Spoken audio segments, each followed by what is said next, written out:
বিশ্ব নবীর আগমন দিবস, সরকার কি আমদ, দাতা কি আমদ, আকা কি আমদ।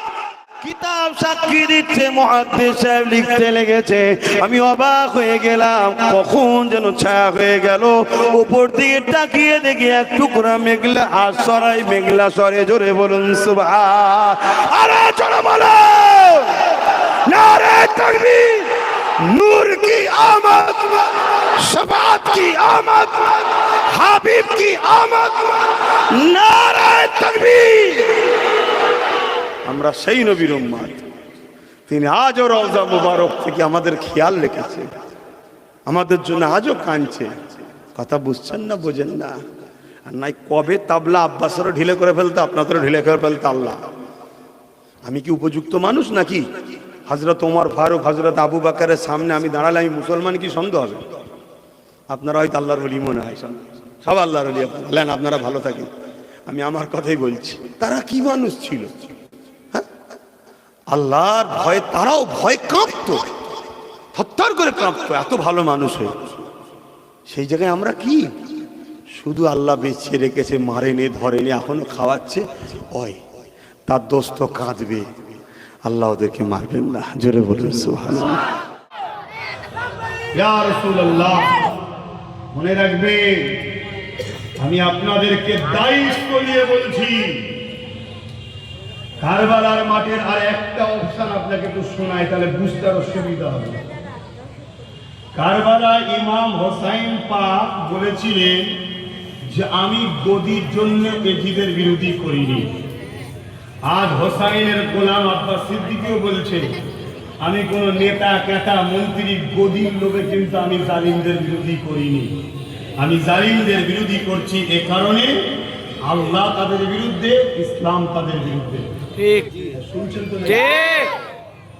ইমামে হোসাইন পাক ছিলেন ৭২ জন, আর এজিদের পক্ষে ছিল ২৫,০০০। কারবালার মাঠে কত?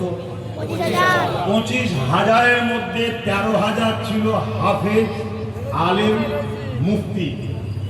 মনে থাকবে কার দিকে ছিল? এজিদের দিকে। এজিদের দিকে।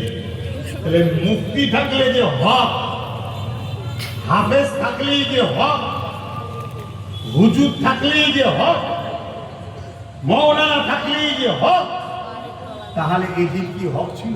না, হোসাইন বলছিল না। এক কথা আমার বুঝছেন তো নাকি? ঠিক। খুব ভালো করে বুঝুন, কারণ কাল দুদিন পরেই পরীক্ষা। এখন যদি ভুল বোঝেন তাহলে ফেলে যাবে। কি আব্বা, ভালো করে বুঝছেন তো নাকি? জি। অনেকে বলবে যে আমার বংশের দিকে একটু খেয়াল করো। আরে এজিদ কে ছিল? কাতেবে ওহি, ওহি লিখা সাহাবীর ছেলে। তুই কে? এই কাজ দোয়াই দিচ্ছি, শুনছেন না? শোনেন? আজান হচ্ছে? আচ্ছা, আজান দোয়াই।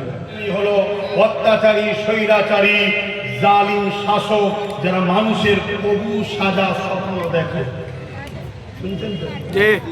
তাদের বিরুদ্ধে ইসলাম লড়াই করেছে না করেনি? করেছে। সাহাবা হুজুরদের উপরও এই জুলুম অত্যাচার করেছে।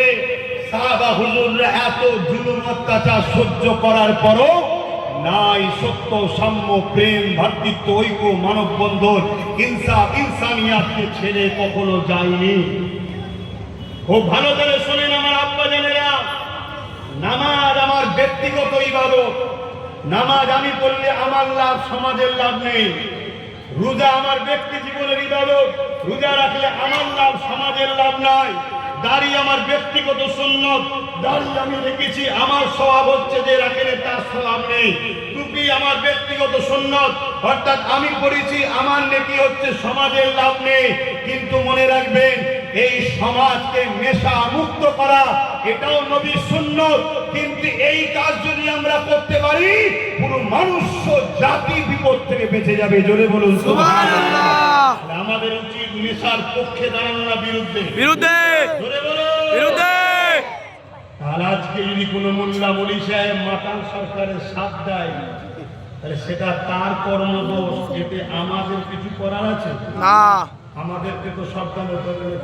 হ্যাঁ, তো মনে রাখবেন আল্লাহ রসুল আমাদেরকে শিখিয়েছে এই জুলুম অত্যাচারকে বন্ধ করার জন্য লড়াই করা।